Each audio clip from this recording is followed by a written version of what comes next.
One.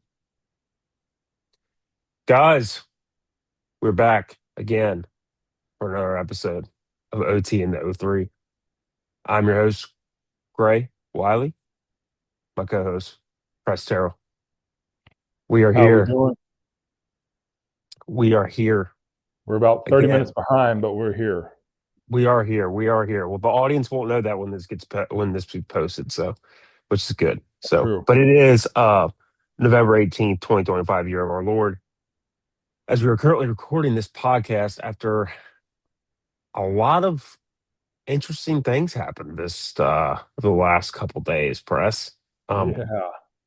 I mean, you could say you could say a lot of things interesting from Virginia Tech. I don't know if you guys have been keeping in tune with news of such things. But if Such you things. haven't, such things. But we won't waste any more of your time. We're gonna dive straight into it. But first, we want to do a little recap of our teams, obviously, from this weekend. Um, I will start press who's go down to Durham and absolutely dominate Yeah. Duke. Then Um, let me preface this for you real quick because okay.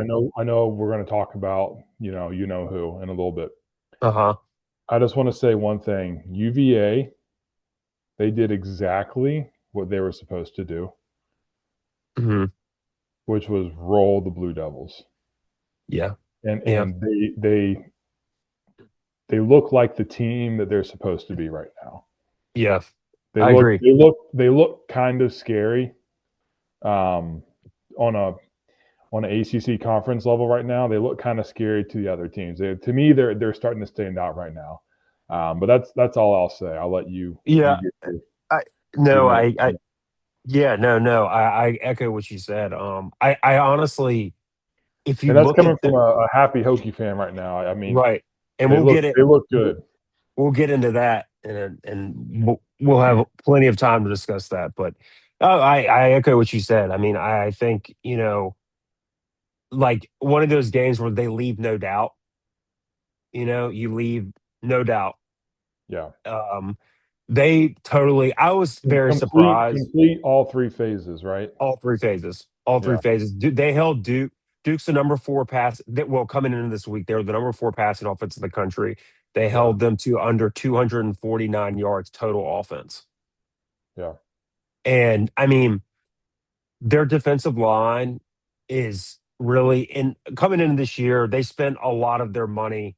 Reports are up. Reports are it's confirmed between an estimated 20 to 22 million they spent total on the roster this year. yeah. A lot of that was in both lines of scrimmage. But the defensive line and the front seven's really starting to show where they in the depth of it is really because I mean they're relentless. They're everywhere. They sacked Darian Mensah four times. They strip sacked him.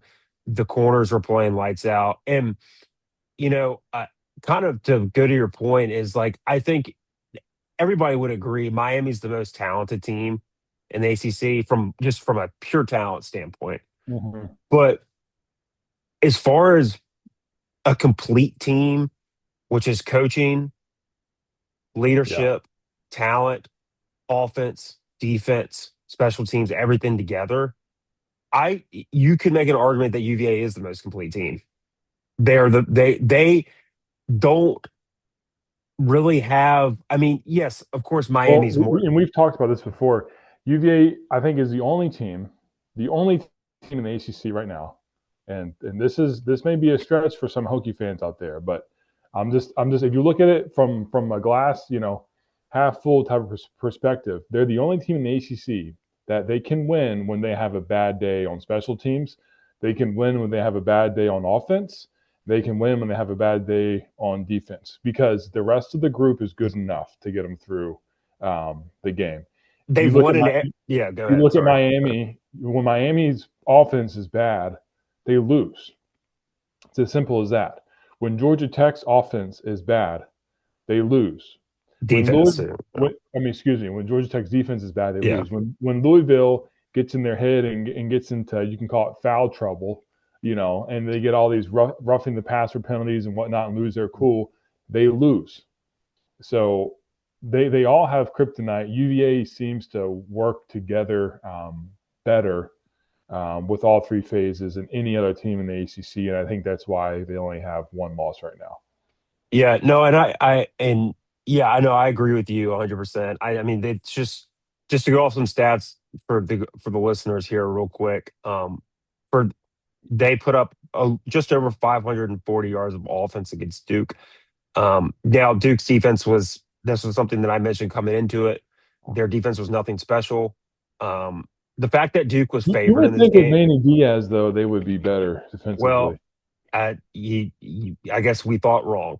So, but the fact that they were favored, I know it was a question of Chandler Morris was going to play or not. I get that, but I mean, let's just say, I mean, Chandler Morris played 23 of 35. That's almost 65% completion percentage, 84.7 QBR on a scale of 1 to 10.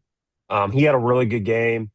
He threw two interceptions, but if you go back and look at it, the first one was obvious pass interference. If you really go and look at it, and it went off the guy's fingertip. And by the way, I to this day I don't know if that was an interception or not because they it was for some reason they went to a timeout. I mean a TV timeout, and they never reviewed it, and it looked like it might have hit the ground. That's number one. Number two, they had some botched screenplay at the beginning of the fourth quarter, and I don't know what happened, but the receiver on these wide receiver screens press when they're almost like in the backfield, but they're not a running back screen. They're wide receiver Sure. screens. The receivers are taught to come back to the quarterback when they throw the ball. Like It's so, almost it's like a lateral.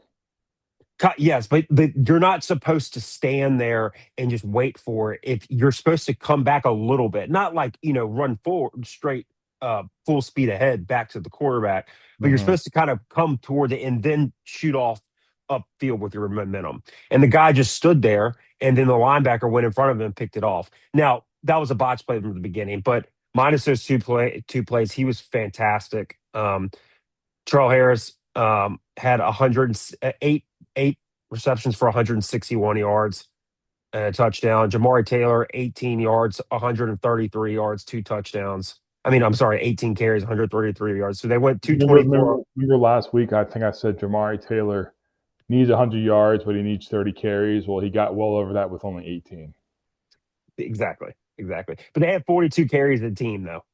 So Pretty, pretty good. That's what they yeah. need to do.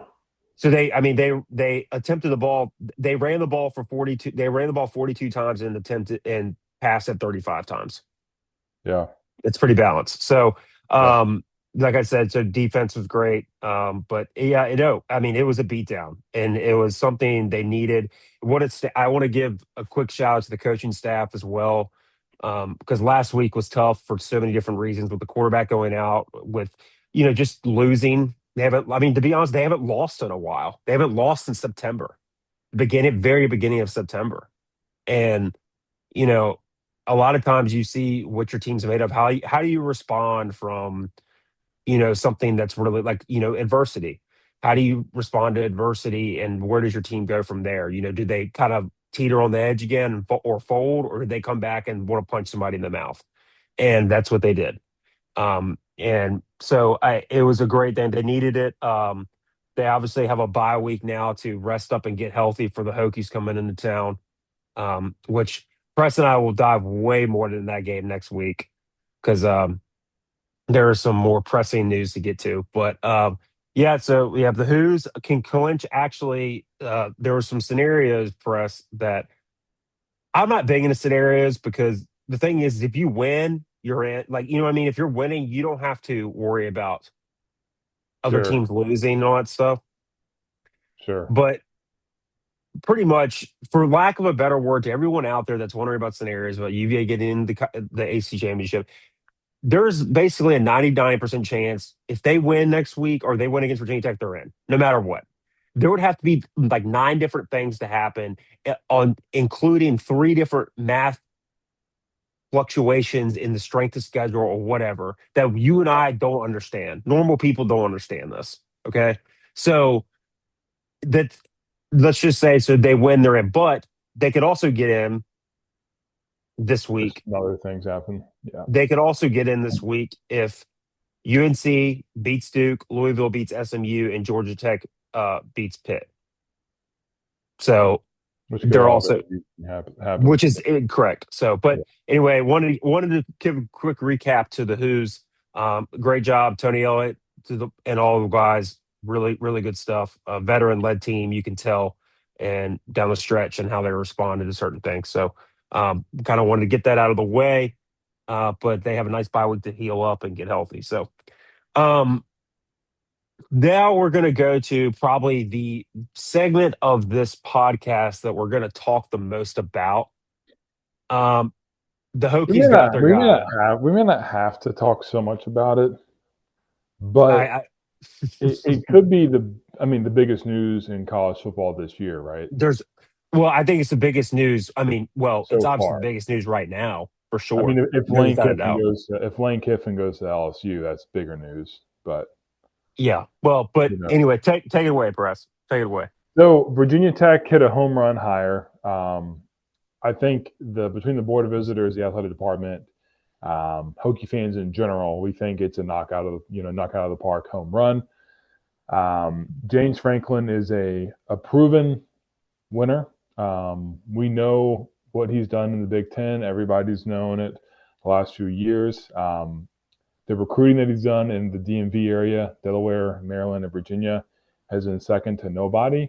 And just the proven determination that he has. You saw him on College Game Day a few weeks ago, saying that he's going to win a national championship wherever he goes. I'm not saying he's going to win a national championship at Tech, but you have to have that mentality to be able to win.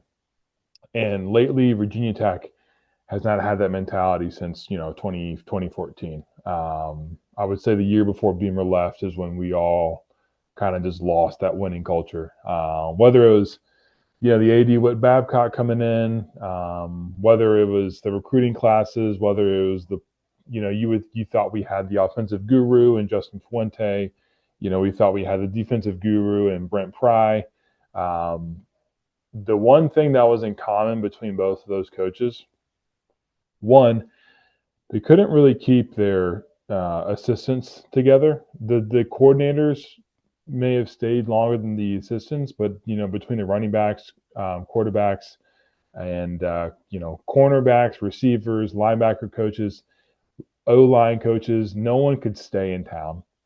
And secondly, we couldn't recruit. I mean, if you go back and look at Virginia Tech in its heyday, they were the top team in the state of Virginia. We all know the talent that the state of Virginia has. And they were a top 20, 25 team nationally year in and year out. Frank Beamer, I don't think he ever cracked the top 10 in recruiting classes. I don't think they really tracked them until like after 2007, 2006.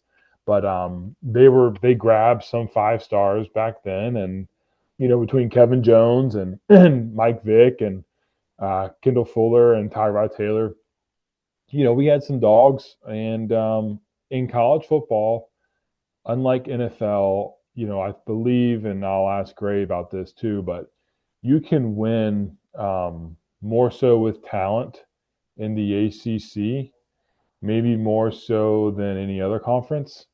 Um, I mean, right now the ACC has a lot of talent, but it doesn't have, the bread and butter 4 and 5 star recruits that the SEC and the top teams in the Big Ten are getting.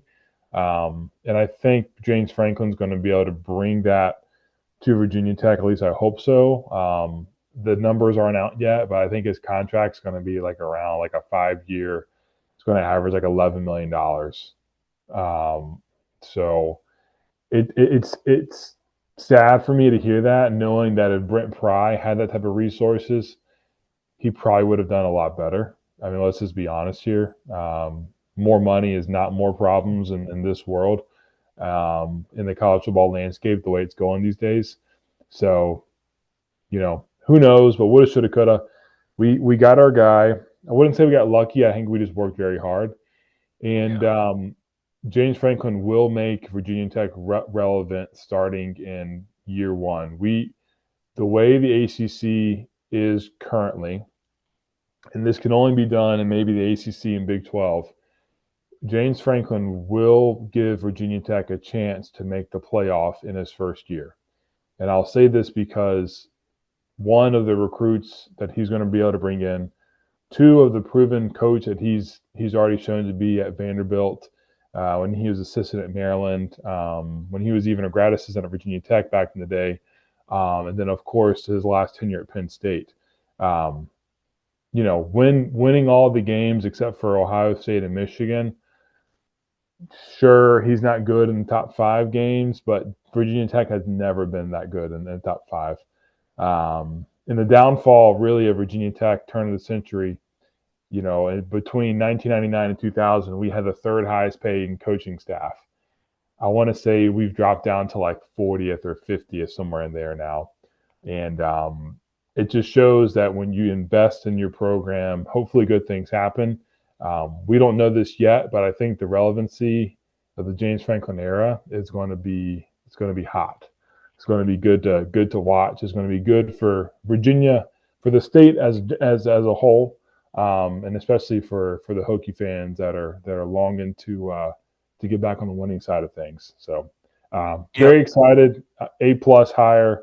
I don't know what you have to add. I won't take it too No, much further, Gray, but that's really all I have right now on Franklin. Yeah, we gotta play football before we can really start talking about it. I agree. I first of all, as a as a top as a you first of all as a UVA fan, you know, I'm gonna try to break this down kind of in two perspectives. I'm gonna try to break it down from a UVA fan's perspective, and I want to break it down from just an average, just college football fan perspective. But from a UVA fan perspective, this is something that's like there's two sides of this. One, it's about to get wild in the state of Virginia. It's about to Well, get can we say absolutely. one thing? We both now have good coaches. Yeah, I mean, I don't think. I mean, the thing is, UVA fans that are good. So Like when was the last time you would say both teams had good coaches? George Welsh and Frank Beamer. Beamer. Yeah, I mean, it's been and I want to So stop that people was that are what? What was listening what was sometime, and we'll get to that, but I want to stop right real quick, and I want to say something to these people, these UVA fans that still want Tony Elliott fired and stuff like that. I'm gonna be y'all just shut the hell up and don't show up to who games and wants him? don't. Who said they want him fired? There's people out there, and you can find them. Trust me, I still know people that have like. I'm just saying they don't think he's a good coach. They think he's bad. Yeah, then you know what? Just don't even watch the team. Seriously, at this point. So that I just want to get that out of the way really quick. The job that he has done is is probably one of the hardest jobs in college football over the past 5 or 6 years. He's I gonna go 11-1. well, he's 10, he's 9-2, so that can't happen. But anyway, Excuse me. He's gonna go 10. well, but that's nor here nor there. But my first point of this is that state of Virginia is about to get really crazy recruiting wise. It's about to get wild. First of all, second of all, the Commonwealth Cup is about to get so much more recognition, buried any crazy unforeseen circumstance, right? But it's about to get a lot more recognition, which is going to bring a lot more attention to both schools, which is going to help both schools in money, recruiting, et Yeah, cetera, you right? guys are gonna sell out. In 2 Saturdays, and I guarantee you're gonna start selling out a lot more than you have been. So Well, it's again, right. That's one part of it. When it comes to just a regular college football fan, this is a home run hire for a lot of different reasons.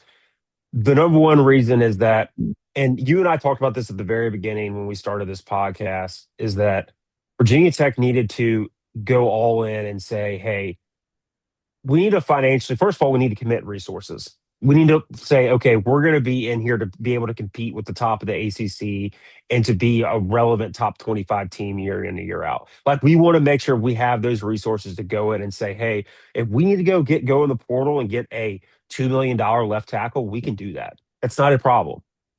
And that's something that whether a lot of Tech fans that I talked to before this year really didn't realize how bad, like that they didn't have that. I think a lot of, and now you did obviously because you follow it and but yeah, I'm like, we lost all our guys to the SEC or the draft. exactly. I'm just saying, but like they were saying that like, oh, well, we spent much such on your roster. No, you didn't. You didn't have any money. They do. That's not the case anymore. They do have money We now. had zero money. And exactly. And now they're able to go and get their guy and get James Franklin's coming in. And you're right. He's a proven winner. The only downside about him is that he's 4-21 against top ten teams. If that's the one downside of it to And you bringing know a what? coach in, As a Hokie fan, I that stat to me, it doesn't matter. Be, it's because I would do anything for us to be a 9-3, 10-2, 11-2 program again, yeah, and beating, having to try and beat Ohio State. I mean, let's be honest here. There's only a couple schools that would have won those games that James Franklin that he lost to in the 4-21. A couple of those schools may be Alabama, maybe Georgia. LSU. I mean, those great Yeah. half of those losses were to Michigan and Ohio State. Right. I hear you. And but And I get I it. I agree. know I know he blew it in the semifinal game last year. They called a terrible play call with Drew Allen. Whether or not he made the right read, I mean, we all saw the pick at the end of the game. Yeah. Just atrocious. They should have won that game. They were up the whole time. It looked like, um, you know, who knows if the juice wasn't worth the squeeze at the end of that game. But he wins. Yeah, So exactly. No, you're exactly right. And like also too, I there's a famous saying you and I and have heard Hokie it a million fans, times. hold on, real quick, Go ahead. guys. Go ahead. We're not even a 500 football team anymore. Like we were 6-7 last year. We're going to be 3-8, 3-9 this year. Like, who cares if his top 10 record isn't good? I'm just saying for the fans out there. I know you have fans that are calling the firing of Tony out, whatever. I'm sure we have guys that are like, oh, he's not proven big. It's like Delusional people. Yeah. who cares? We've won more than 8 games only twice since Beamer's been here. We won 9 games in 2017, and we won 10 games in 2016. And I think we may have won 8 games in 2019, but who cares? Yeah. Every other year, But it's either five it's to your wins, three point. wins, or It's to six your wins. point. Yeah, But you can count them on one hand. And it's like also, it's the famous saying, beggars can't be choosers. exactly. And, like you said, and that's the one downfall of a coach. I mean, come on, Mm. right?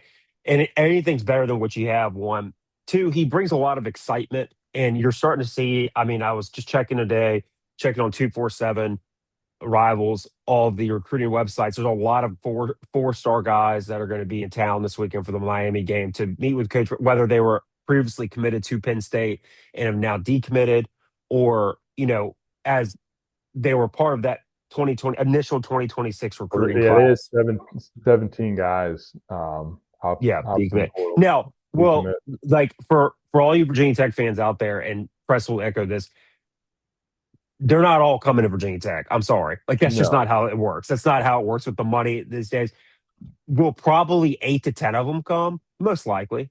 sure. Like that's fair. But they're not about to have a top five recruiting class. No. That leads me into my next point. This is going to be a great hire for a I long bet we'll period of have a time. top 30 class, top 25. I would say around the like low 30s to high 20s is probably a very safe bet to say. Maybe 20 if he can get a 4 or 5 star out of Maryland, but we'll see.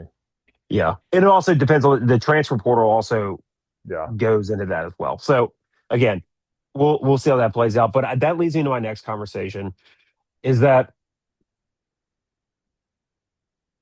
for I know a lot of people are excited as a Virginia Tech fan. If I was, I'd be pumped. I'd be over the moon, as I know you are. But I Yeah, I mean, think when we were talking about this, you were like, "Who do you want?" And I was like, "Well, I mean, I will." I said John Gruden at first because I didn't think James Franklin was possible yeah, because at the time he wasn't available. right. I said John Gruden and Dan Mullen, and now James Franklin became available. It's like, heck yeah, man! I'll take Yeah. a 10-2 guy. Absolutely, Yeah. sign me up. Well, but my last point about all this, and obviously we'll get into more stuff, but and this is something that I will push back on you a little bit, is that I would be shocked, shocked, and maybe we can place a wager down the road on this. If Virginia Tech is in college football playoff contention next year, I mean, shocked. And I the would. reason I would Have you seen because our schedule? I've looked You at know it. who I we looked at play? it. We play nobody. Okay. Well, we can get that, but I mean, we I'm can just go down saying. that a different Look, road. look at I it. Look at it understand. this way: Florida State's down. Clemson's down. The best team is going to be returning. Hopefully, they can return everybody. Is either going to be Miami or UVA in the ACC next year. Well, you know Louisville's how, you know, Louisville's losing a lot of guys, and I'm sure they'll be fine. Georgia Tech's losing a lot of guys. Haynes King will be gone. Um, so our schedule is pretty soft, and if I'm not saying it's going to happen, but if he gets some recruits in, does his thing in the transfer portal, throws some cash at some guys, and hires this is the biggest thing, Gray. If he hires the right staff around him, yeah. this is something that Virginia Tech has not gotten right since Beamer. They have to hire the right staff around him. Absolutely, I think we can be a playoff contender, which means you either finish in the top 12 or you win the ACC. So So it's this is not a why far stretch. I, But I, look, I, look, I, look at Indiana. Look at Arizona State. I mean, look at SMU. If those teams can make the playoffs, why can't anybody else? I understand that, but you have to understand I this. mean, great. UVA Just UVA is close to making the playoff. that's it, but that's different, and that's. It's I'm not glad you different. brought. It's very different. And I'm glad you brought that up It's not because different. just let me finish my point. Just All let right, me all right. finish my point. Let's hear it. There are a couple things, and people aren't going to want to hear this because they're like blah blah blah blah blah. He's just pulling. He's being a hater. And I'm not. I'm not. I swear to God, I'm not. This has nothing to do with Virginia Tech at all. But when you bring in hire a new coach, this in this day and age, it's way easier to flip things really quickly because of the transfer portal, because of NIL, and go you can go and pay guys, right? So you can basically overhaul your roster with new players. We know that, right? Yeah. But the biggest thing about all of this is, and you and I have had discussions about this and had, some dialogue back and forth about it. Talent is is a part of winning games. It's not the end all be all. If we were going off of straight up talent and what everybody is on paper, then first of all, Florida would be a top 10 team. Okay. I mean, we're just being real here. Okay. Florida would be a top 10 team. Auburn would be a top 25 team. So, I mean, that's number one. Auburn next year be a top two team. That that's true. But that's number one. Okay, number one. So remember that. Number two is when you have James Franklin's probably going to bring in north of 60 new players with the portal and high school combined, both of Yeah. those classes combined. That's a ton of turnover, which is needed. Number one, he has to do that. He needs to do that. But that is all new guys learning how to play together, all new coaches how to coach a bunch of new guys that they've never had before. Now, granted, he will bring some guys from Penn State. I'll be curious to see how many he brings because I think if he brings a lot, he can turn it around quicker than some people might think he can. Those guys, and also too, Virginia Tech. Let's just be out. This is the reality. Virginia Tech has not been a good program on a consistent basis since Beamer left. Yes, they have had those 3 to 4 good years that you've mentioned that they had 8 or more wins, but this isn't. He's not going to an LSU or an Auburn that literally has top 10 talent everywhere, all over the team. He has got to totally rebuild this roster and bring in brand new coaches, bring in brand new way of doing things on a day-to-day basis, how you approach each day, how do you go into the weight room, how you practice, how to do everything. He's going to overhaul everything, and he needs to do it. But my point of that road was not built in a day. You're not. He's to think that they're going to win 10 games next year. I get it on paper. You could be like, oh, well, he bring in talent. That's not how things work. It's just not. I promise you. Are they going to win? Are they going to go 500 next year? No, they're going to be better than that.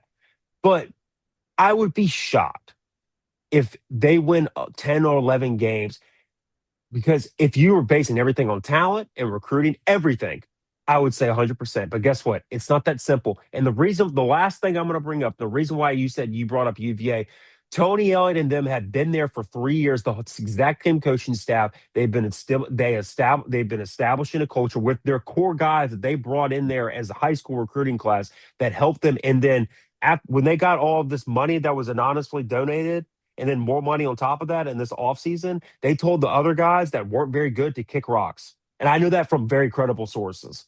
They told them that, hey, listen, you probably need to go elsewhere to deserve opportunity. And they supplemented that guy with guys from the portal that were accomplished, that were good players to help infuse the culture that they've already started to create. And that's why they're having the success now that they're having. I'm just saying it's not as cut and dry. With all that being said, he's going to do very well. But Hokie fans, I just as a college football fan, just be patient. Give him a year. Give him 1 year. Year one might not be all dandy and roses.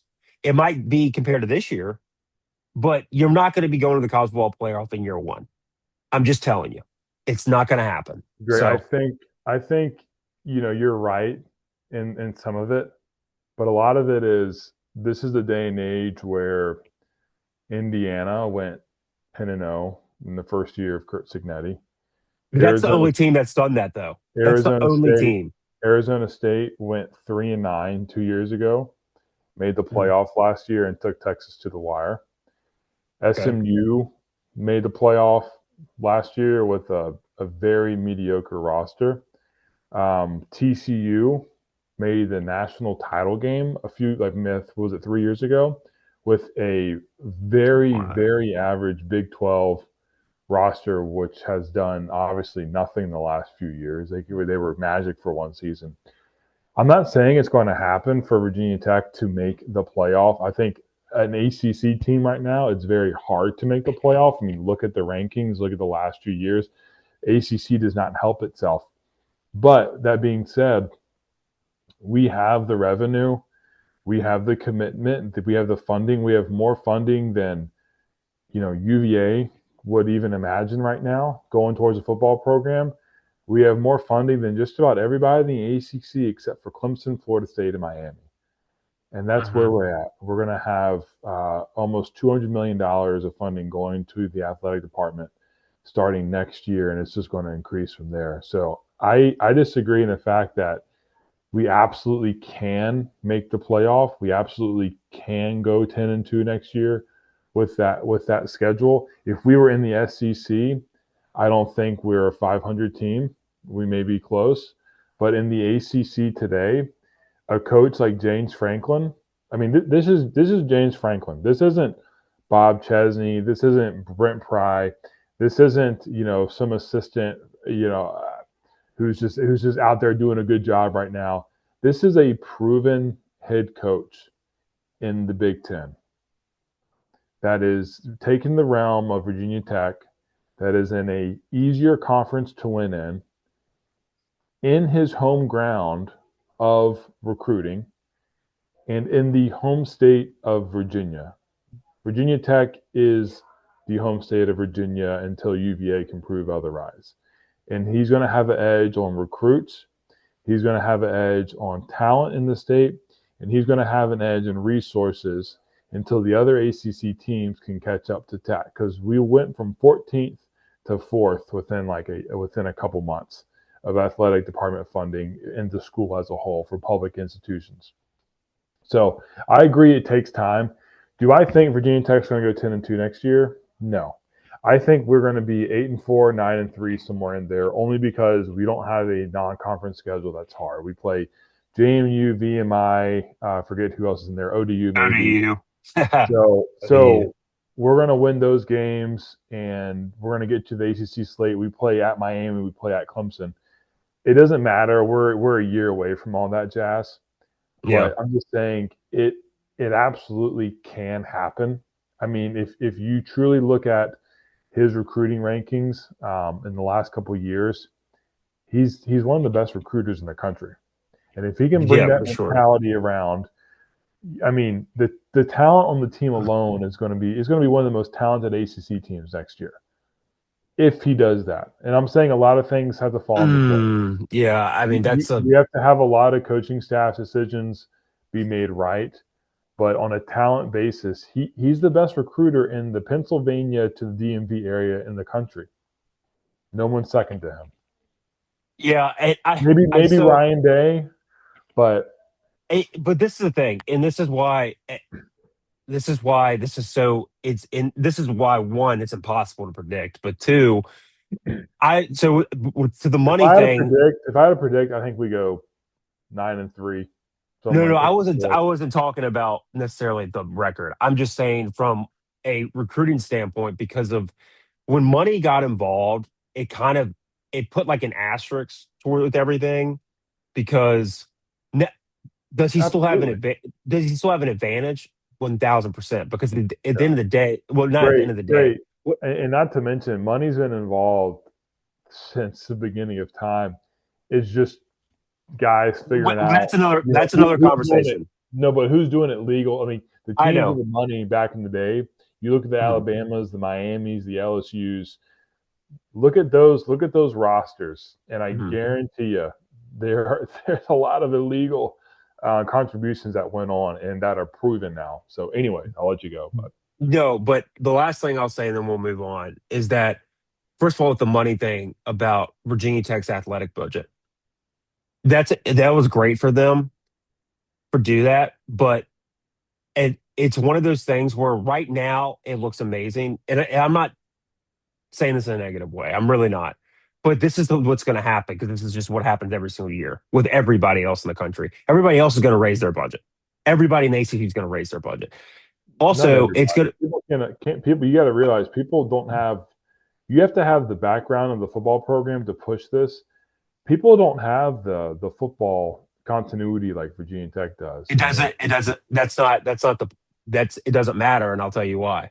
no, it does Because because you have to want to be able to do this. Like I that is true. understand, That is true. I, But I Preston, understand just other let me teams. just can I just finish my point, man? Let me just finish real quick, real quick. And then I'll let you go. There are some teams that aren't going to commit money directly to football, but with rev share, this is basically created a de facto salary cap with every single school about how much money they can spend on each sport. And that's what rev sharing is that it's going to get allocated, distributed somewhat equally among the sports. How does that look? We don't really know that yet because it hasn't happened. But this is going to be the first year when it does, right? So there are you basically, for lack of a better term, there's going to be basically a $20 million cap on football programs. Now, not all football programs will have $20 million to spend. That's one thing, A lot. I mean, right? what was Bama this past year? Were they 18, 19? What, million? Yeah. They spent more. I mean, UVA spent 20. They definitely spent more.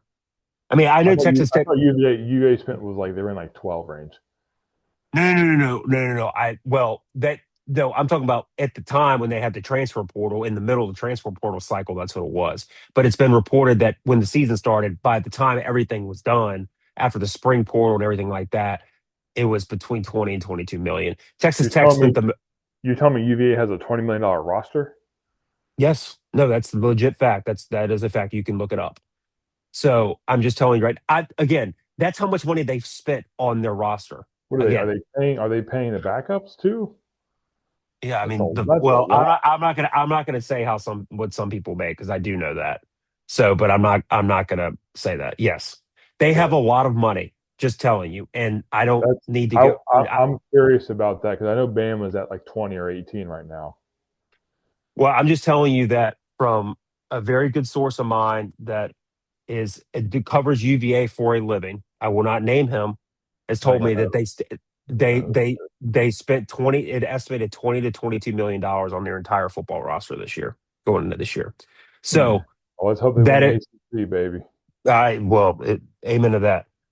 But anyway, but my point of that is now all these teams, it's supposed the whole point of this rev sharing thing is to somewhat level the playing field. Like you can't pay everybody what they're worth, right? Like you're gonna have to decide, okay, well, I'm either gonna have to pay this left tackle 2 million or I gotta pay for a new running back 2 million. Does that make sense? So it's going to be interesting to see how this plays out. But the bottom line is that they're positioned very well in the future for James Franklin to commit and to go in and say, I want these guys, I want to get these type of guys in here at X, Y, and Z, and be able to hit the ground running. That's I think a big reason why he took the job is because there were somewhat guarantees. Shout out to Sons of Saturday podcast as well. You guys should go check them out on YouTube. They're a great Virginia Tech podcast. I was listening to them last night. They were saying it's Spotify going to be too. yep, Spotify. And it was very interesting for them to say there's a big part of this athletic budget press that is not paid for. And part of the strategy behind hiring James Franklin is to try to get, which Oh they yeah, will. I'm sure they will. donors have to do their part too. Exactly. Yeah, Right. Exactly. It's not guaranteed. So, like, let's just say, like, not all the money's there right now. It will be there. I no, guarantee you it will. But anyway, but that's kind of we will kind of want to just kind of break that down for you guys. Obviously, Press is ecstatic through the moon as he should be. If I was, yeah, I know it's it better crazy, work but out. I got to say, yeah. Well, for your sake, it better. Anyway, so yeah, all right. Well, a lot that of was money. James Franklin. I'm sure we'll have a ton more stuff to talk about regarding him over the next month, 2 months, with all the recruiting stuff that's going to be going on in the state of Virginia. So Hey, no excited to get. yawning on the show, pal. I don't know, man. You know me. I'm getting old. All right, brother. All right, So you wanna talk about the Week 12 recap real quick? yeah, let's go to. I mean, we'll do a little rapid recap here, press. The games weren't the slate of games wasn't amazing. Um, One of the best. but there were some damn good ones though, dude. I'm Oh yeah. telling you. Let's start with Clemson, Miami. Clemson 20. I'm sorry, Clemson, Louisville. Please, We not Clemson and Miami did not play last night guys, or I last hate to week. break it to you. Those that are tuning in, those are one of the. I think we have 19 subscribers right now, which is it's okay. We'll get those who are tuning in. We called this game. It wasn't one of our No, but we we did called this though. game. Yep. We both. We're not ball knowers yet. We're getting there. We're close. We're close. Um, you can look at Louisville and you can look at their weakness and physicality. We'll call it foul trouble, so to speak. Um, Clemson has the heart of a lion still in Dabo Sweeney, and he don't care who he plays.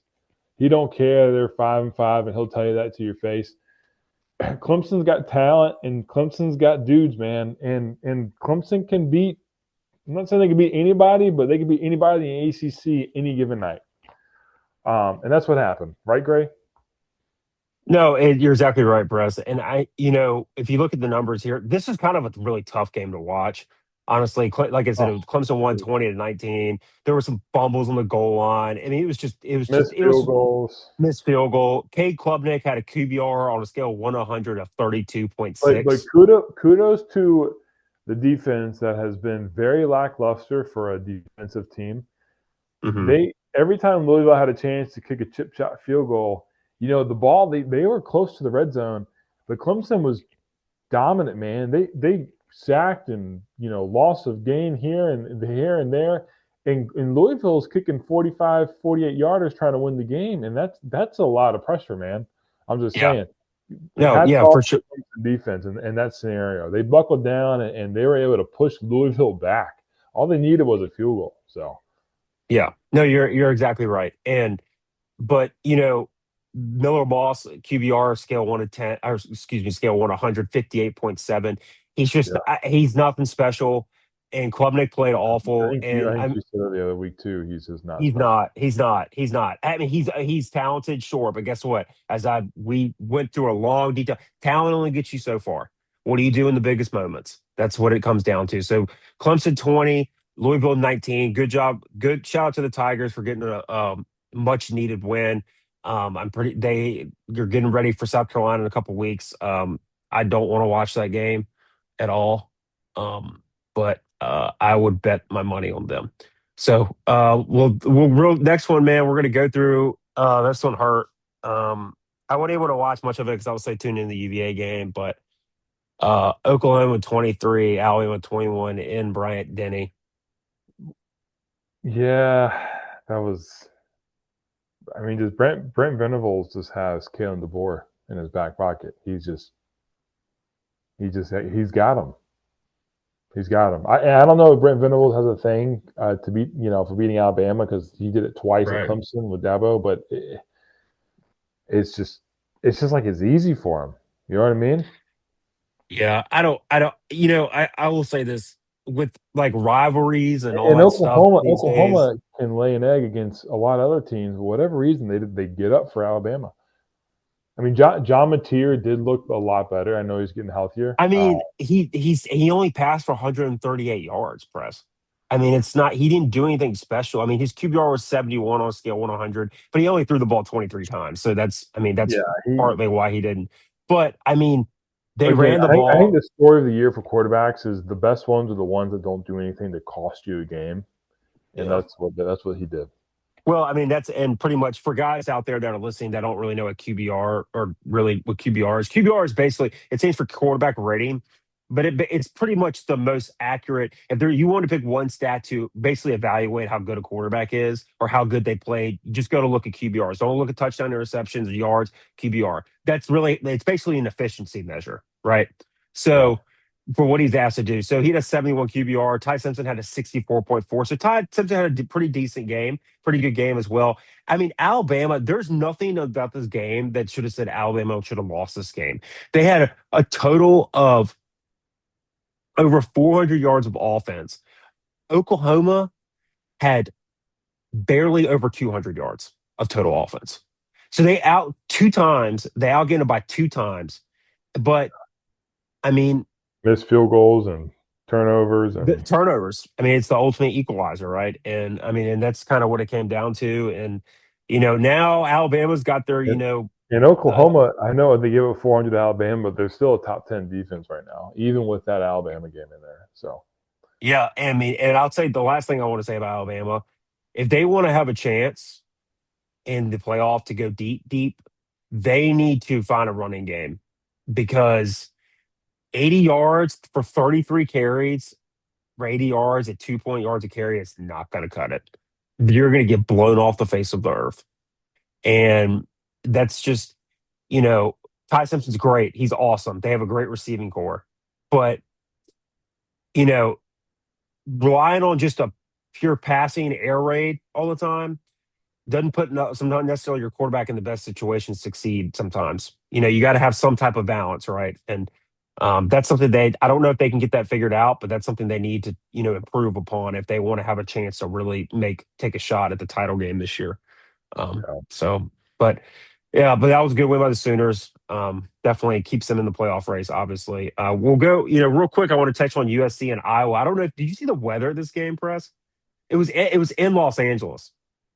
I did not. Was it bad or was it It good? was raining, man. It was nasty. It was like perfect It Iowa weather. was the Iowa game, Per- and they couldn't pull it off yet again. no, Iowa was up 21-7 at halftime. Little did they know that's the last point they would score Mm. in the entire game. Sounds So like Virginia. USC would come all the way back and beat them 26-21. USC's still hanging around that playoff picture, man. I don't trust them. I just caught the rankings. They're number 15 now.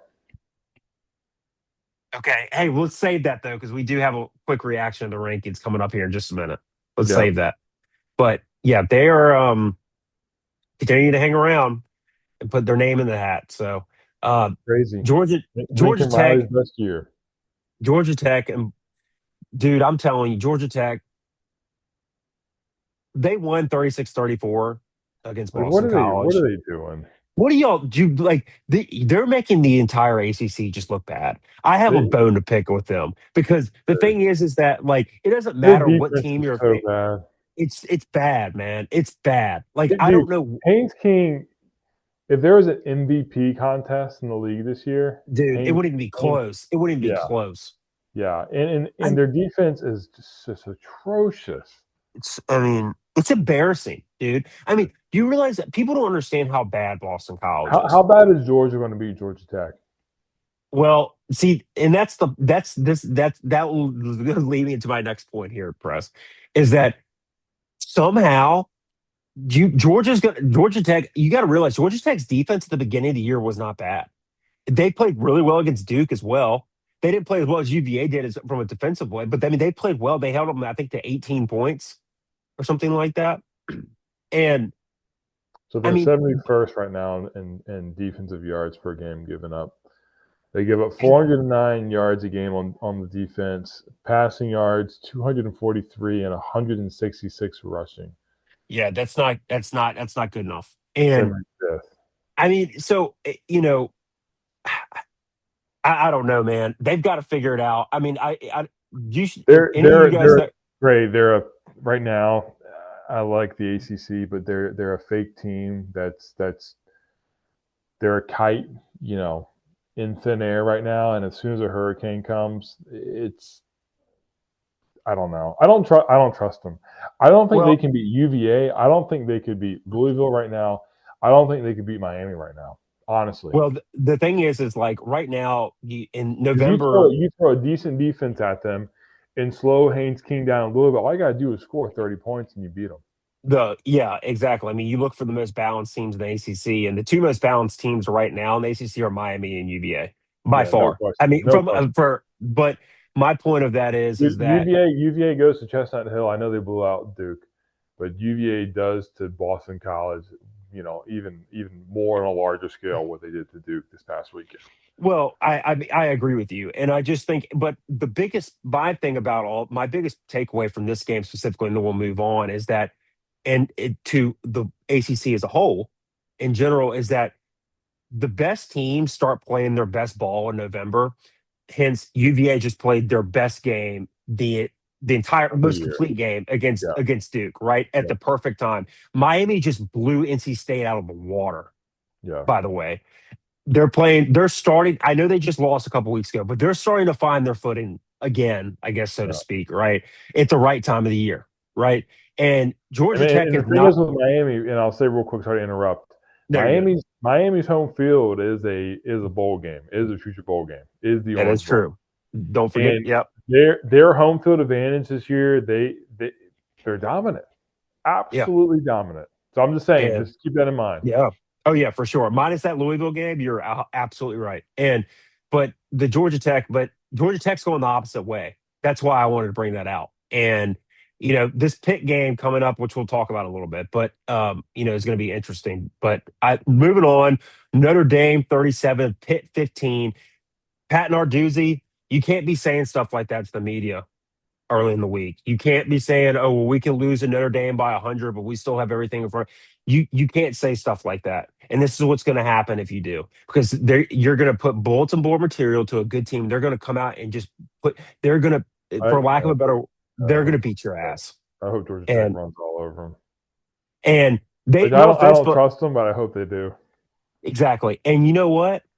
To be honest with you, I don't have anything against Pitt. I don't have anything against Pat Narduzzi, frankly. But I was glad they got absolutely demolished because, and when your coach comes out and says some foolishness like that, saying that, oh, well, this game, pretty much without saying, he basically said this game doesn't matter. That's really what he said. Yeah, And you just can't say stuff like that. I don't care if you think that or not. You can't say that out loud. yeah. Okay. If anybody has a problem about it, text me. Okay. But that's a problem. That's an issue. And Gray's So going to give you his number here shortly, guys. no, I'm not. But people who do have a number, you can text me. So, all right, we're going on uh, probably the craziest game of the week. Texas A&M 31, South Carolina Yeah. 30. To Shane, Be- Shane Beamer, Shane brother. Beamer, R.I.P. To think that he was a thought of being a Virginia Tech hire, I just like when you're a coach and you're going into the away locker room and you got 102,000 fans looking at you and you're taunting them and you're giving jibber jabber and dapping up your fans that are there and going like this, whatever. It, it's just like why? Like you have not won a thing yet. It's halftime. It's You're halftime you're too. up at you're up at half. Okay, you're up at half against a roster that is way more talented. He even came out today, Gray. I don't know if you saw it, and he said that I'm not worried because I know that we're going to be at this time. We're going to be looking at ourselves ranked in the playoffs this time next year. Damn. Like Well, I think we can agree on this. Virginia Tech has a better chance of making the playoff than South Carolina does next year. no doubt. No, that's Yeah. listen. Yeah, and I'm just You, saying, I love Shane Beamer. I love that he's the son of Frank Beamer. But as a Hokie fan, I wish he was a little more humble. I get you're having a bad year, and I get it's exciting being up 30-3. But humility will strike fear in others, and if you're not humble, there's really not a lot of fear that can be, stricken into other people because they know the mentality that you bring right now, the cockiness. They know that they can get at it. They know the that cocky they can get at pun intended. The exactly. They can cockiness. get at your players, and that's what they Yeah, did. And dude, Texas A&M caught up. Dude, it was the third quarter with like 5 minutes left. It was 30. It was 30-24. They were just chilling. They even threw a terrible fake screen call. that's the worst play call The of by the stupid, way of the entire year by stupidest. any team. By Yeah, any team. That was crazy. and they still And won. I mean, there just to give you guys a reference, there's some people that are going to watch this that didn't watch that game. South Carolina was up 30-3 at halftime. 30-3. No, that's not a mistake. It's not a typo. They legitimately were up And 27 points and at halftime. where they messed They didn't up. score one more point the rest of the game But and lost. what was the nail in the coffin? They had 2 minutes left. They had the ball. They just thought it was sweet because they were up 27-3, and they were just going to kick a little field goal going to halftime. Guess what? He didn't grow some balls in that last possession. They had a chance to go up 34-3. He had two timeouts in his pocket that he didn't use. He's just sitting there. I'm comfy. I got the 12th man here. I got 102,000 screaming, raging Aggies on the best season ever, and I'm good being up 27-3. I'm good kicking the field goal going to halftime, getting the crowd hyped up for the second half. That's where he messed up. He didn't keep the pedal on the metal. He didn't let Lenore Sellers do his thing. He kept two timeouts in his pocket. Pathetic adjustment at the halftime. But leading up to halftime, he told his players that, guys, it's okay. We built a big enough lead that we're fine. You cannot go cruise control in football, let alone the SEC. And that's all I got to say about that. Yep, absolutely. And you and I could talk about this game for an hour, but we're going to move on. Yeah. Shane Beamer, brother, you got to figure it out. Last but not least, Georgia obliterates Texas. Um, Absolutely obliterates Texas. I was The very Texas disappointed. team that looks like it was back.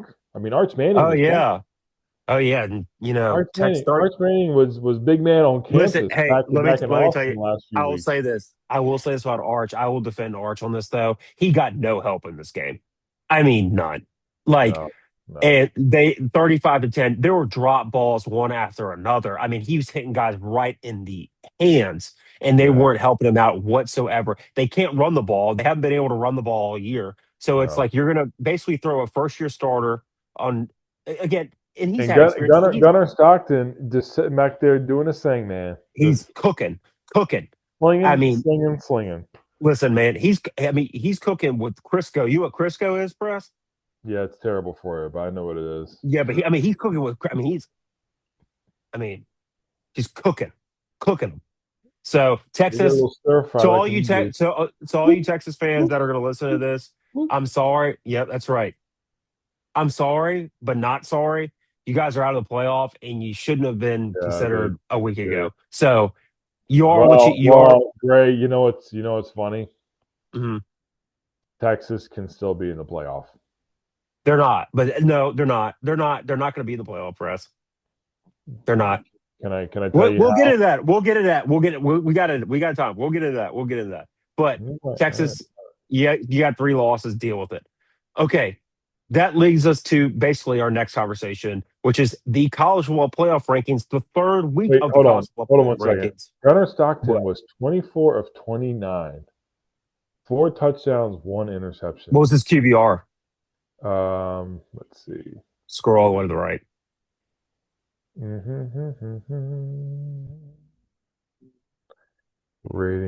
Rating. Uh, I'm not looking at the right one. Sorry, guys. Very good.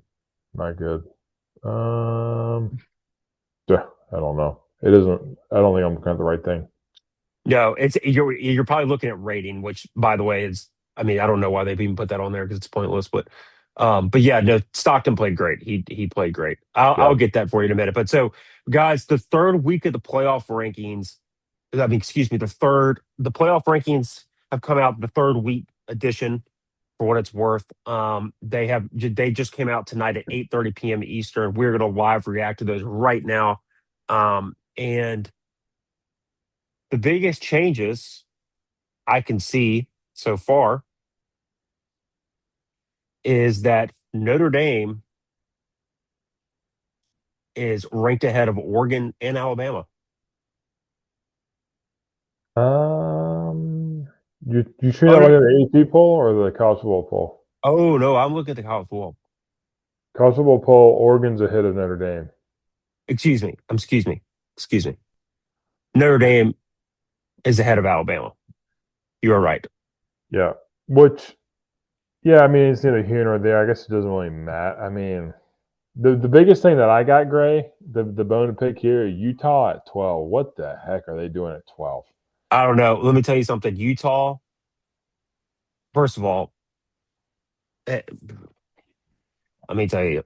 And for what it's worth, BYU at 11. I mean, ugh. Only BYU beat Utah. That's it. Yep. I mean, there's really not that many changes, man. I mean, other than Alabama sliding. I mean, And obviously, Vanderbilt, oh my gosh, Miami and Vanderbilt got to be ahead of BYU and Utah, in my mind. no doubt, no doubt. Southern And Cal too, Southern Cal too, maybe even Michigan. Shoot, Texas, dude. And we can talk about Texas real quick. I'm telling you, there is a chance they can make the playoff only because they have A&M at home in the last game of the year. They beat A&M. They're at 17 right now. Let's say they're 15 by the time, let's say, a couple teams lose in between then. Vanderbilt does have to play Tennessee. Um, let's. I guarantee you, Texas will not be 17 when they play A&M. But they may be 13 or 14. I guarantee a 3-loss Texas team with a win over 11-1 A&M if it happens, and a win over 10-2 Oklahoma, they are getting in the playoff. well, see, I'm going to have a first of all, knowing the way the committee works and how they look at the SEC, and I'm not necessarily blaming, saying this is right or wrong, but very well could happen. But the bone I'm going to have to pick with this is that let's say hypothetically, either Georgia Tech or UVA wins the ACC in the ACC championship, so they get the automatic bid, and Mm-hmm. then Miami wins out, and they leave Miami out and put Texas ahead because Texas beat Texas A&M, and they have one more loss in Miami. I just don't I don't care what I it. like I think Miami should. I see I know what you mean, but in the committee's eyes and in my eyes too, Texas didn't lose to SMU. Texas didn't lose to Louisville. Mhm. And I understand that Miami beat Notre Dame, beat Florida, beat some other solid teams, and had 2 losses. The 3 losses that Texas had, Miami probably would have had them too. Yeah. So I think in the committee's eyes, they would give Texas the nod because Miami did this to themselves again. Oh, for sure, no doubt. Again. We know that we're not breaking news to anybody. This is just a typical Miami team where they just choke at the end of the year. So for me to say, would it be surprised if Texas made a playoff? I wouldn't be surprised at all. No, no. Yeah. Well, So not much change in the playoff rankings, guys. The group of five team that did sneak into the rankings, though, however, is Tulane at 24. I believe that should be JMU. They should be in, but yeah, I agree. that'll play out the way it should eventually. Again, those are your kind of playoff rankings. No real big changes. Like I said, other than Alabama falling outside of the top five, they have fallen all the way to 10. So, and Oklahoma moving up to 8 with that So win. what the committee saying is that Alabama's good enough to still make a playoff no matter what. No doubt. No, no doubt. No doubt. And I mean, yeah, for sure. Um, So you so want to yeah, but get that's, should we run through our rankings real quick? well, I mean, I don't really have a problem with these. I mean, other than, I mean, obviously we went over our rankings last week. I mean, what would you, I mean, I would drop Oregon back a little bit just because I don't think okay. they've really proven anything yet. And I would throw Miami and Vanderbilt above BYU and Utah, and I'd be okay. Um, I I agree with that, honestly, man. I probably would just because I think Indiana's fake in a way where I don't think they're the number two team. I don't think they're like the number 10 team either, but I think they're somewhere in the middle. I think A&M, Georgia, um, maybe Oklahoma. I think they could beat Indiana. Now Oklahoma, this is weird because Oklahoma will go out and lay an egg to a lot of other teams, but they go out into Alabama and they beat Alabama, and they did it the last 2 years. So I don't know how Oklahoma, if they're for real or not. I don't know. They're just weird. They're so Yeah. weird. Yeah. I mean, I don't, the only thing I'll push back on, I agree with what you said, other than Indiana. I think Indiana's really good. They're complete top to bottom. They've had some teams. I mean, they went into Autzen Stadium and beat Oregon, which is a huge, I mean, that's one of the hardest places to play in the entire Yeah, country. I mean, and I mean, other than the Penn State game, they've absolutely obliterated everybody on their schedule. I mean, obliterated them. And I yeah. mean, they're pretty I much on just the same don't think exact. I think their strength of schedule is very, very, very poor. But That is that's true. But if you have a bad strength of schedule, what do you have to do to teams that are not very good? You obliterate them. And that's what they do. So, good. like, it's like Ohio State's doing the same thing, right? I'm So, just saying if you give Indiana Oklahoma schedule, they're 8-4. If you give Indiana Alabama I don't, schedule, they're 8-4. You I give don't know, but Indiana you know Florida what? schedule, they're 8-4. But you know what? We'll never know. We So won't. that will lead us into, I'm just saying Indiana looks good. They're 11-0. I don't think they're that good. I we think don't put, they're we don't do my hypotheticals, press. We don't do them. no, No, I'm just kidding. I'm kidding. I can predict that they are not going to make it past the first round of the playoff. Maybe round two. Okay, well, that's a dude. I could go on for that one. But we're gonna save that for a much later date Dude, podcast. I'm telling you Um, the way it looks right now. we're not getting You into got it. We're not getting into it. but no, We're not no, getting just into it. hold on real quick. There are a lot of good teams that are going to be ranked in the back half of the rankings. The non Power Five conference champs. Okay, Mhm.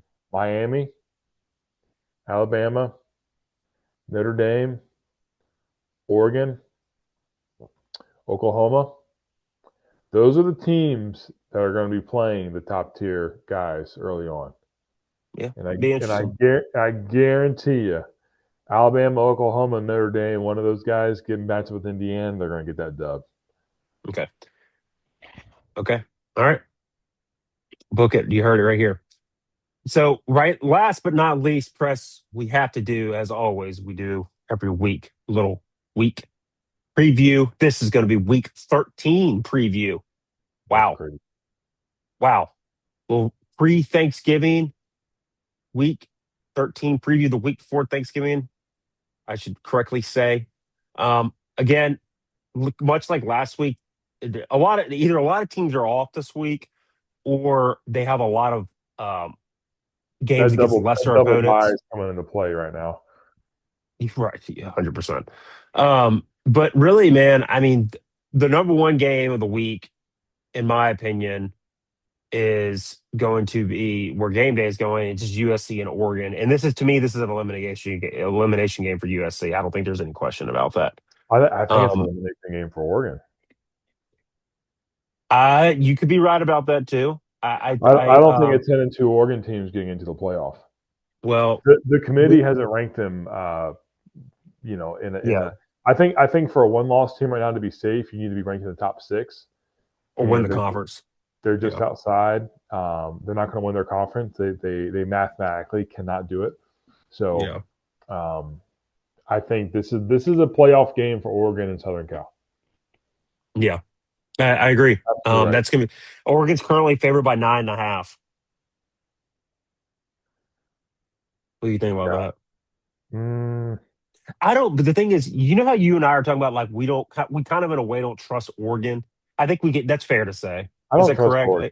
I don't. But I'm like I trust really Lincoln Riley I right now. They seem to I prove their stuff. I don't, dude. I really don't trust them. I mean, really don't. Like I I mean, trust Lincoln Dan Riley. Lanning a lot more at Oregon than I do at USC. Lincoln Riley. What has Lincoln Riley shown you other than Caleb Williams winning a Heisman Trophy at USC that you can say, "Oh man, I have full trust in that guy." I can't wait to watch this game. This is an old school Pac-12 game in the Big Yeah. Ten Shout out to that the old school Pac-12.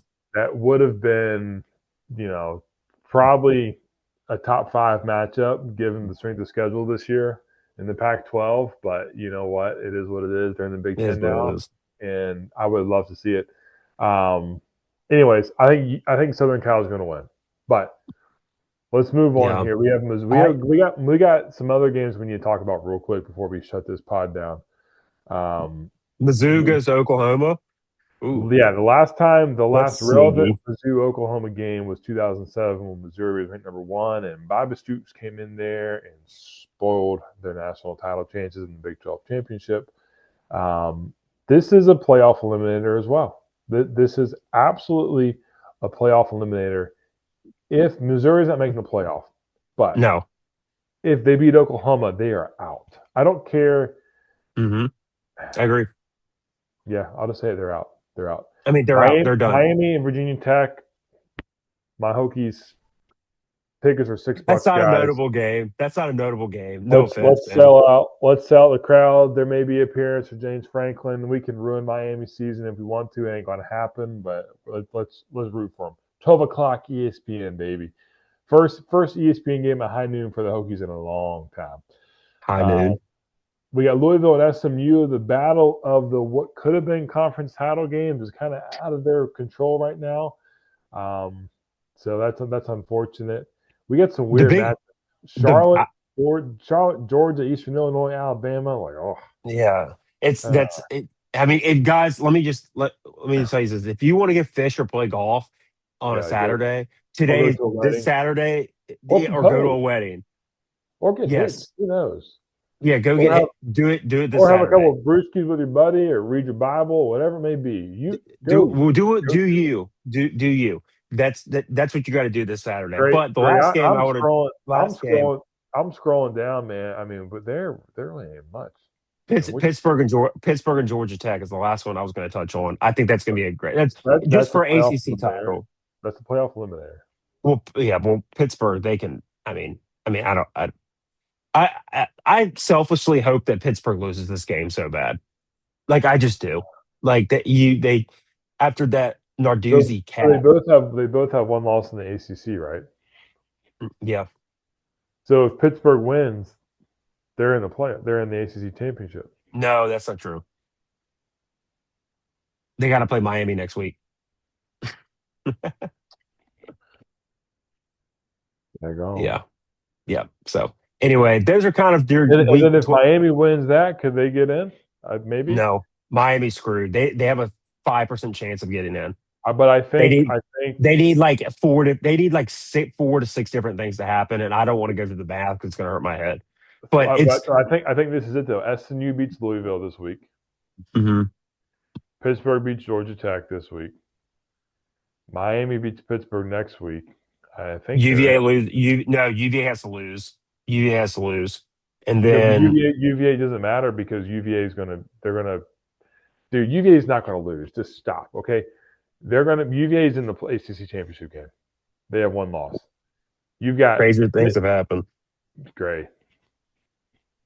Just I'm stop. preparing myself here. All right, listen, but no, a lot would have to happen for I'm telling you, Miami because Miami has a better chance than people think. though, well, according to ESPN analytics, for what that's worth. Um, so anyway, that's kind of your Week 12 Wait, hold on. overview. Hold on, Matt Rule may go to his future college in Penn State this weekend and maybe get a win. stop. Penn State's a Oh, nine I and a thought half you point mean. favorite. Oh no, dude, I'm Book it, Nebraska. Book it. Nebraska. What's your best bet? What's your best bet? Because that's what I'll I give want to it to get you. to. I'll give it to you in a second. Let me run through this real quick. Tennessee at Florida. This would have been a huge matchup. Florida just could not get through the big games this year. They had the number one strength of schedule. Okay, I get it. Florida is still a better team than Georgia Tech. We all know that. They could not get through Dude, the SEC gauntlet this year, but they have a chance. They have a really good chance to face an old East SEC conference opponent and get a dub and absolutely crush Tennessee's season. We'll see what happens. their se- their season's Illinois, already over, man. Their season's over. Tennessee's season's over. They yeah, lost 3 games. They ain't going anywhere. they're not going anywhere, but I guarantee you they would feel great if they beat Florida and then Vanderbilt. All right, Illinois and Wisconsin. Ugh, I don't. Yeah. Illinois is ranked again. Cal and Stanford, Yeah. terrible. Okay, BYU and Cincinnati. Eh. I kind of hope Cincinnati beats BYU just to get them out of I the playoff so mix. bad. I Just so get it bad. out. Just like get them out. Yeah, that's really it, man. This is a weird, very weird slate. Best bet for me. Come on, no brainer. Ohio State 31 and a half against Rutgers. I mean, Whoa, whoa, whoa, whoa, whoa, whoa. You think they're gonna cover or not cover? they're going to cover. Oh, okay. All right. All Rutgers right. is Rutgers is Dude, I get nervous on those big spreads though, dude. Like just dude. because there's so many points that it's like, well, I Right. mean, you don't know what can happen. If South Carolina can score 30 and a half against A&M, Ohio State can score 50 and a half against Rutgers. Now, well, this the reason why I get nervous about that is because Right. weather at this time of year. Yeah. But that could play a factor. And you like Listen to it this. looks like it's gonna be fine, but if Rutgers it's schedule. 42 and Ohio, raining, I'm just saying. yeah, okay. Ohio, Rutgers. Rutgers won 34-31. They beat Miami, Ohio. They beat Norfolk State. Okay. They lose to Iowa 38-28, Minnesota 31-28, Washington 38-19, Oregon 56-10. They beat Purdue. They lose to Illinois 35-13. They beat Maryland 35-20. They are not good. Yeah. Shout out to my guy Jimmy Massey, assistant head men's head golf coach at the University of Maryland. Y'all are terrible, man. Y'all gotta do something about that. No, that not the golf program, the football program. Yeah, yeah, yeah. Sorry. Golf program is on the rise and he's doing a great job. But the football program, you gotta hey, tell him to step it up, you know. So anyway, yeah, Definitely. my best bet for this week is I'm gonna go with the BYU Cincinnati. BYU is a 2.5 point favorite. Cincinnati not only covers, they win the game. So book it. You heard it here first. I don't bet. Like that. So don't take my betting advice because I Hey, don't bet. parlay the two Ohio schools there, man. Ohio State to cover the spread and Cincinnati money line. I like it. Yeah, yeah, yeah. We thought about that before You we know went what would go on. with that? You know what would go pretty well with that parlay is a nice bowl of Skyline chili. Yeah. I mean, Mm. there's dude, this it's tis the season for that, brother. Little Uh, cinnamon, maybe a little dark chocolate in there. Who knows? you never hey, whatever floats your boat. All right, guys. Well, that's our best bets. And lastly, I wanted to give just real quick Heisman update. I am still going to keep Mendoza at number one. With I think Marcel Reed. I think it's Julian Sayin and Marcel Reed right behind them. And you can, I get Julian Sayin stats and everything, but as bad as Marcel Reed played in the first half, he played unreal in the second half. I mean, he totally willed that team to win that South Carolina game. And I again, think, yeah, I sorry, think go you're ahead. right. I think Julian Sayin is up there. Mendoza, obviously, and I think a guy who's sneaking in right now is Jordan Love. Who? Jordan Love, Jordan Love. Jeremiah Love. You mean Yeah, for Notre Dame? yeah, that guy. Jordan Love, the quarterback for the Packers. I was like, Sorry, no, stop it. I sorry, knew what you sorry. meant. I thought I knew It's what you late. meant, but It's it's almost all 10. good. It is late. Yeah, no, Jeremiah Love, he's not going to win, and he's probably not going to get to New York either. But he should be considered. I agree with how good he is. But yeah, I agree though. But guys, before we fall asleep, we're going to have Hey, to wrap this up. CJ Carr too. I mean, Notre Dame quarterback. He's looking pretty good right now. Yeah, he ain't a Heisman contender. but 20, he is 25. pretty good. Listen to this: 2,500 yards, Hmm. 67%, 21 touchdowns, 6 interceptions. They lost to Miami and A&M early on, but I think a lot of other teams would have done the same thing too. So, Yeah. Well, hey guys, we're gonna wrap this up. Thank you guys so much for joining us once again on another episode of OT in the O3. hey, we Please have don't forget Instagram now. I was getting to that. Please don't forget to hit that like and subscribe button right down below here. And please follow us. Hit that follow button on Instagram at OT in the O3. Yes, that is a zero or an O for OT, and then the O3, that is a zero. So please go ahead and check us out on Instagram to stay up to date on any new developments, any new clips, podcasts that will drop. Like I said, every clip will drop, every new podcast will drop once a week.